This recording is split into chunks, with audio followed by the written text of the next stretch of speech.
Great, I'm gonna invite our next panel to come up to this stage and our tech crew to get their mics set up. Our next panel is going to be about modern approaches to security and identity, moderated by Karen Helmberger. And I'm actually really excited to hear what these folks have to say. I thought I heard somebody trip behind me. But I'll let them all get situated, so please, as they're getting situated and get their mics together, give them a warm welcome. Thank you all for joining us early this morning. Great to see you all. My name is Karen Helmberger. I lead the Payments Communities of Interest, the Director of FinTech and Payments, so bringing in that aspect as well at FS-ISAC. How many have heard of FS-ISAC? Perfect. Good. I see some hands. That's awesome. Financial Services Information Sharing and Analysis Center. So what does that mean? We help protect the financial services ecosystem. We're a member-driven, not-for-profit organization, and we really focus on the members collaborating with each other to help protect all of the payments universe that OB was just talking about. And I just heard a comment for the first time, invisible payments. So what we're going to talk about today is protecting those invisible payments and everything else in terms of the modern approaches to security and identity. So we're going to cover everything from cloud security, identity authentication, and the threats around artificial intelligence as well. And our mission is for you to leave with some of the so what. What does this mean? What are the action items that you can take back to your organization? So in 30 short minutes, we're just going to give you some of those snippets and certainly encourage you to reach out to us throughout the rest of the conference. So with that, I'm going to have our panel go ahead and introduce themselves. John, you're closest to me, so if you'll go ahead and get started. John Yeoh. Okay, hi. I'm John Yeoh. I'm the one that tripped on stage earlier, so all right, recovered well. I'm head of research at a company called Cloud Security Alliance. So we build cybersecurity tools for cloud, AI, blockchain, quantum technologies. And before I did that, oh my gosh, I was building infrastructure for the US government, as well as in the healthcare industry, as both a practitioner and then an implementer of health information exchange, which is moving, basically looking at clinical studies and moving all the patient health information to records for researchers to understand therapies and symptoms and make patterns of matching like that too. So after a successful implementation of that, I started doing cloud transformations full time. And so for the last, I think 15 years now, we've been doing a lot of cloud research, moving systems, migrating systems, and understanding how SaaS and cloud technologies impact our industry. So that's me in a nutshell. Excellent. And Megan. Hey everybody, so I am not a morning person, so I'm hopefully like y'all can drum up some energy here to help me out. Woo! Thank you. I've been up for like 3 hours and I'm still not awake. So I'm Megan Shamas. I run market adoption programs, educational programs for the FIDO Alliance. And I have this like weird niche thing where I've done like branding and PR and marketing for standards adoption of different standards globally, like my entire career, which is really bizarre, but also really exciting. So how many people like feel like they know what FIDO is or does? Cool. I'm going to tell you anyway, but I do appreciate that. No, so we're focused on user authentication, and our tagline is reducing the world's reliance on passwords. And that sounds like kind of like a no-brainer kind of a thing, right? With simpler and stronger authentication standards. So I'm going to take a minute to explain this, and I promise I'm not going to take 30. Okay. Cool. Cool. Thank you. So, what is I listened to all these sessions yesterday. I heard MFA mentioned many times, 2FA, yada, yada, yada. Love all of it. Really, really great. But what we've been doing for many, many years is building stuff on top of a really fundamentally flawed foundation, right, which is the password. So what is the biggest issue on the web? Well, my opinion is phishing. And what we're trying to do is create phishing-resistant sign-in capabilities and the tools for all of y'all to implement that for your sign-ins. And so, this fundamentally flawed first factor. So yeah, we realized, hey, like the password is not sufficient. Let's build stuff on top of it. We've got SMS OTPs or push notifications, or we have, these risk engines that are looking at the sign-in, trying to figure out if that's the right person. All of this investment in technology that is built on top of a phishable first factor, and a lot of these second factors are also phishable. So yes, that served us well, but now we have new technology, new standards, passkeys. How many people have heard about passkeys? Cool, I like that. That's like our consumer name for FIDO credentials. So we replace passwords with public-private key pairs.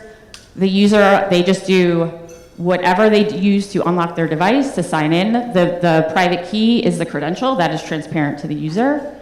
So they don't really have to know what's going on under the hood, but what it is it's not phishable. So all of us, we're good people. We don't want to do the wrong thing. But like, how many of you reuse a password across 1 or 2 sites? Come on, really? Because even I do, and this is my job. So I don't believe you.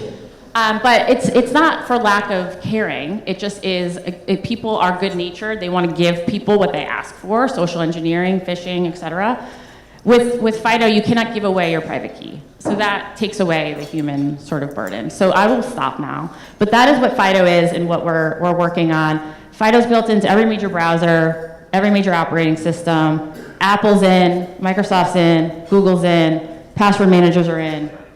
It's here, it's ready for the taking. So now I'll let you introduce yourself because that was a long-winded introduction.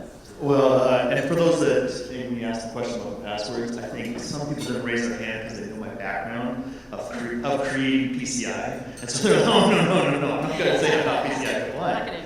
No, I'm not going to mention that. So hello, everyone. Good morning. My name is Troy Leach. I also work with Cloud Security Alliance. And John mentioned we're a nonprofit. In addition to all the research and good work that John does, we also have a standards framework. So I've been in the standards world for a little over 20 years. I mentioned I was at American Express and had a concept of a community council to have one universal global standard set of cybersecurity framework, which became 15, 16 now standards of PCI. About last year I stepped down after 18 years talking about PAN, protecting PAN, and recognizing everything OB was talking about, what we'll talk about today, some of the advancements in technology. I really liked what the Cloud Security Alliance was doing, and so I joined here as their Chief Strategy Officer, and we'll probably get into that a little bit more and what we're doing in the financial service space specifically. Outstanding. I just noticed that you guys all paid attention and you sat in the right order according to the slide. I'm the one that's wrong. I should maybe skip on the other side over there. So thank you for following the order. Let's go ahead and jump into some questions. Megan, I'm going to start with you. With the rise of AI and more advanced cyber attacks against user credentials, what should everybody in the audience here be thinking about with regards to authentication strategies? So you talked a little bit about what you do, but build on that. Yeah, thank you. So I think, AI, great tool for many purposes. Also, great tool for cyber criminals to get better at phishing.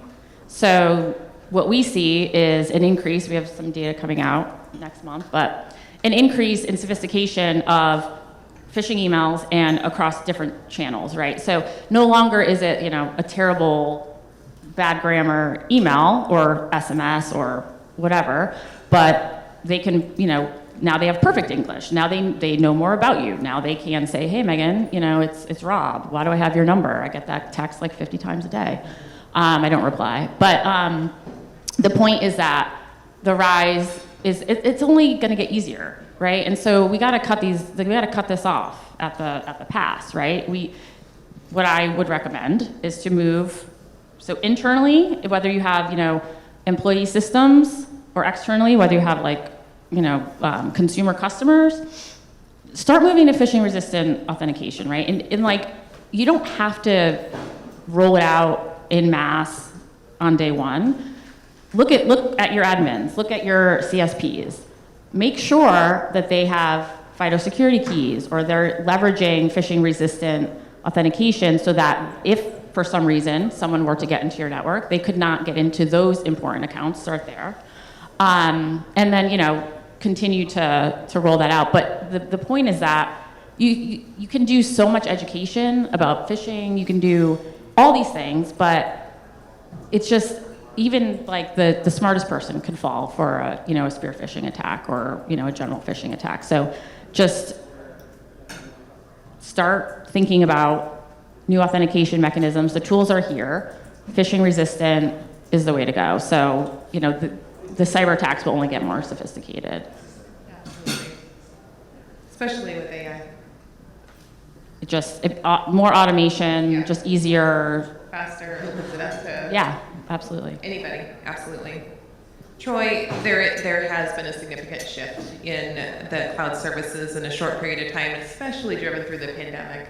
I know being in the payment space during that time, we saw such a rapid shift to everything card not present and all of those tools.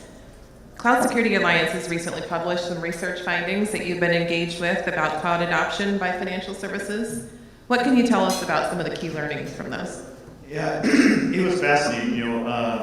So John was part of this research as well, and we looked at pre-pandemic. There was so in Cloud Security Alliance, we are membership based. There's about 550, 600 members.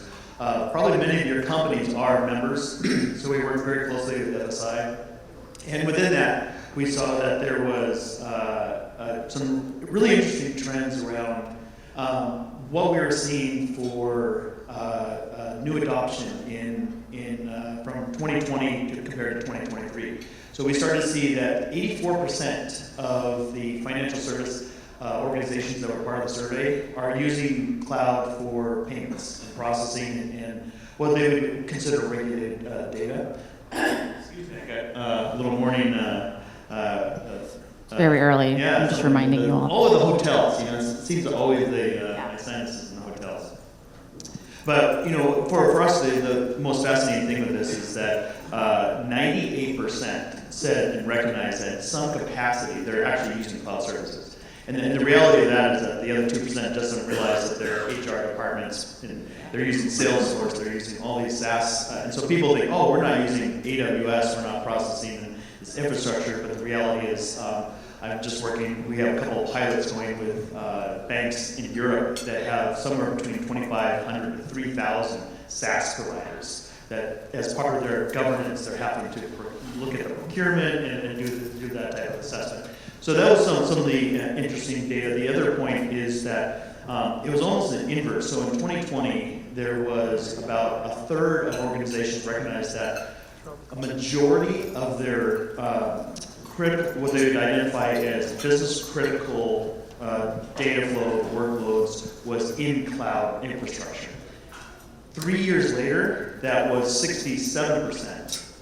Were the majority of what they're doing is cloud-based infrastructure for business critical things that they identified. So those are some of the changes. I think the other part of it was just looking at the blockers. What is stopping you from further adoption?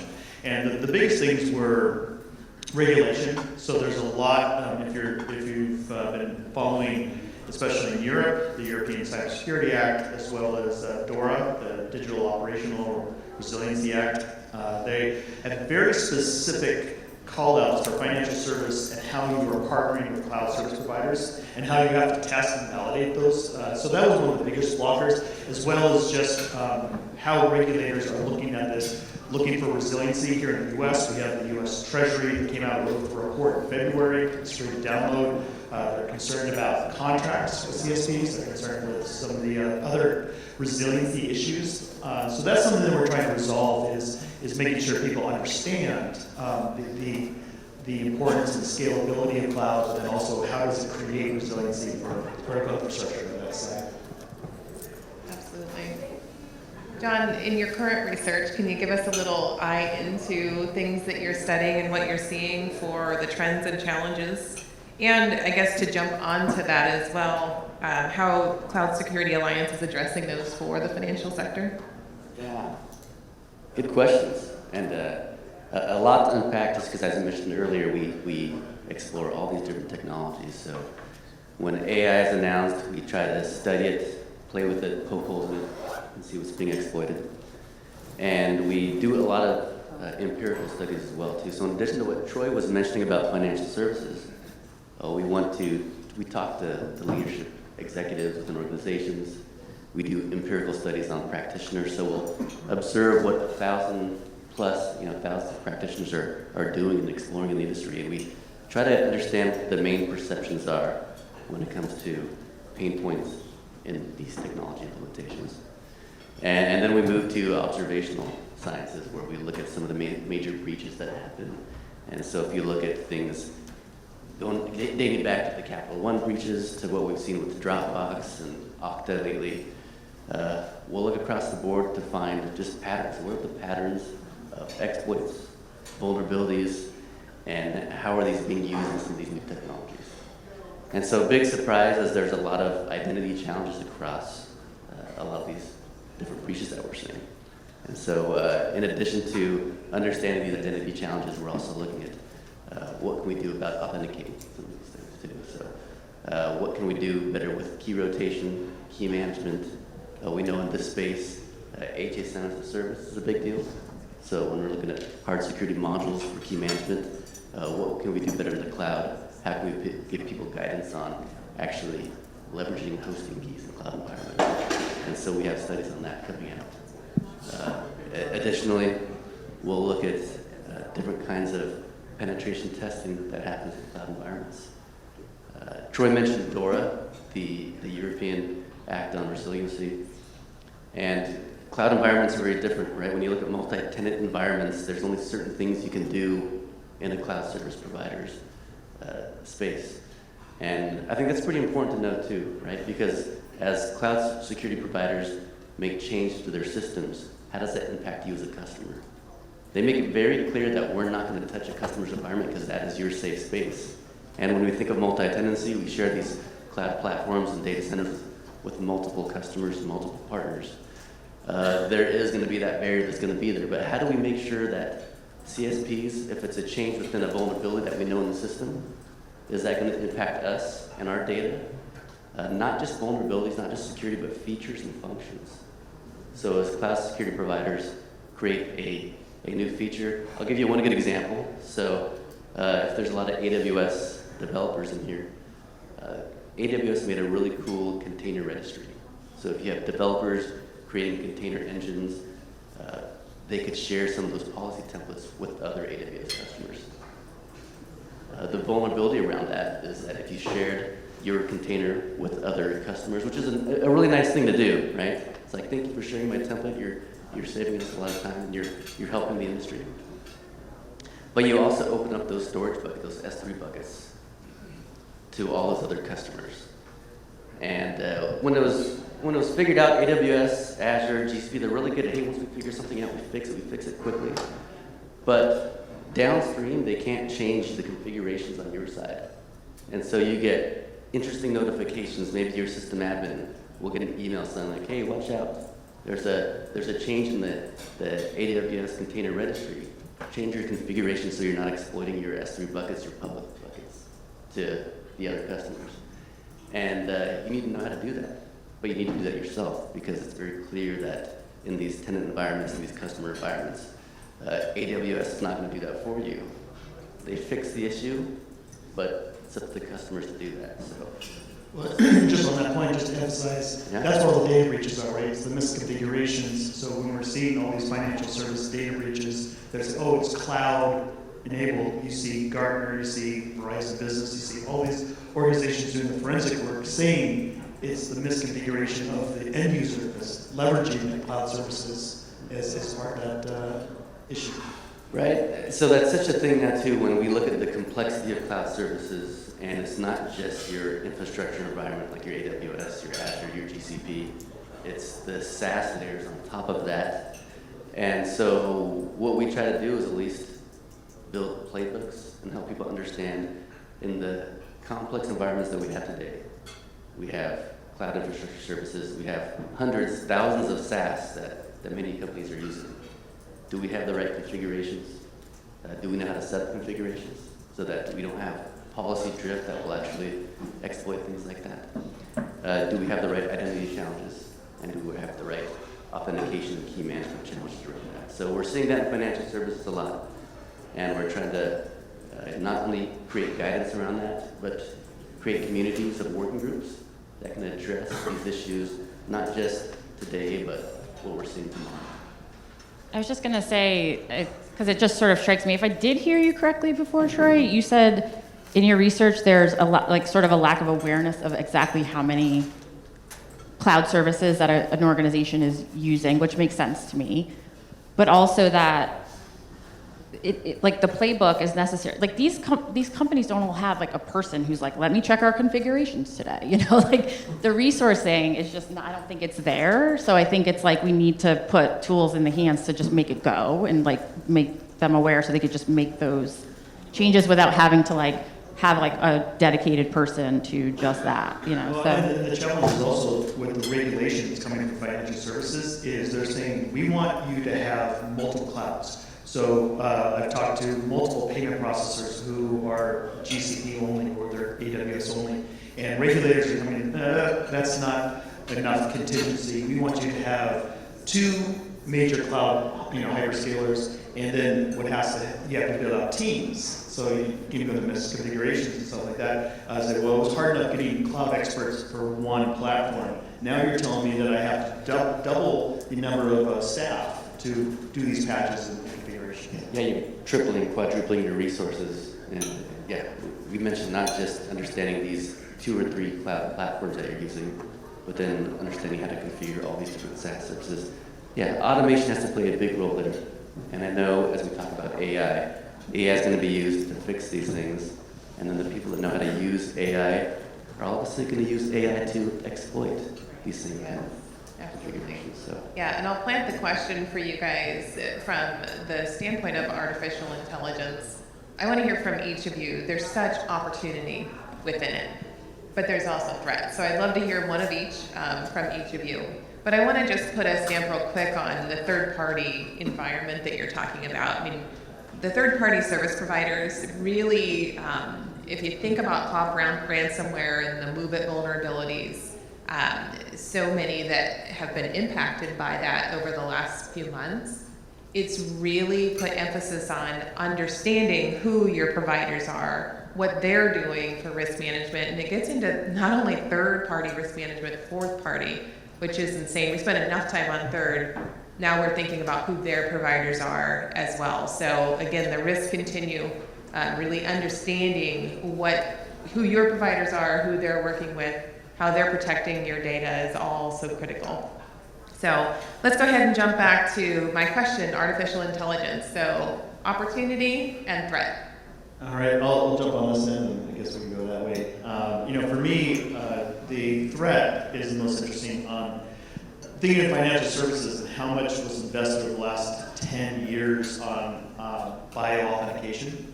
And nowadays, if I have 3 seconds of your voice, I can parrot your voice, your intonations, everything associated with it. There's dozens and dozens of AI tools out there. I use one called 11 Labs. It's pretty cool. You can go there, take anyone's voice that has a YouTube clip or anything like that, and with just a couple of good sound bites, you can impersonate them, type in what them to say, and be able to. You start to see that with AI. So that's one of the risks of how you're kind of going around bio. Call center, that's right. huge. So that's what's going on. Like, so I know banking is just so well known for being so quick to change after a recent investment of tens of millions of dollars. But this is something that I do have concern because that type of bio-spoofing is so easy already. On the good side, I think as a former computer programmer, computer programming is essentially going away.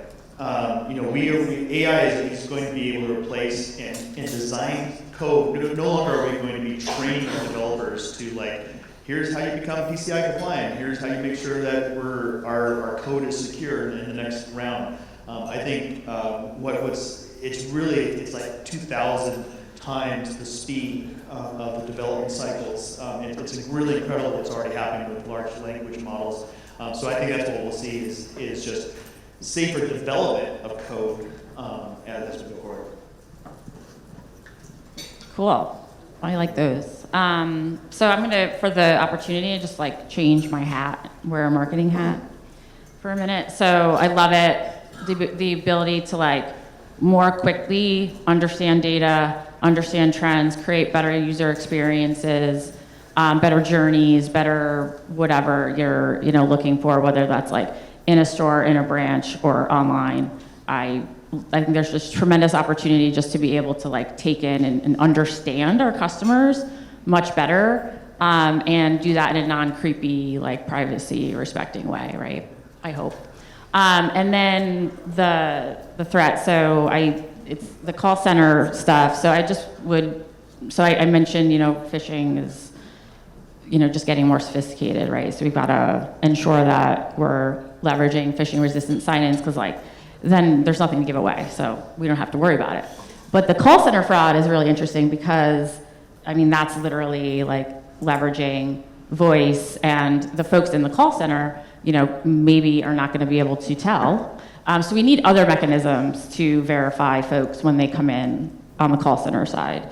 And we're looking at that a lot. And at our show, Authenticate, in October, shameless plug, we're going to be doing sessions around like how to authenticate folks over the phone. There's a lot of really cool opportunities for that, but I think that is definitely one of the like rising threats, because the more sophisticated, like it's harder to get in, like to like using credentials now. So where can I go? They're going to go to the path of least resistance that has the least amount of security. So.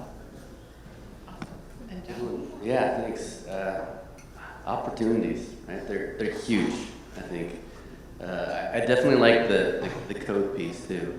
If anybody uses GitHub Copilot or ChatGPT, if you aren't even a developer, you can actually build code for anything.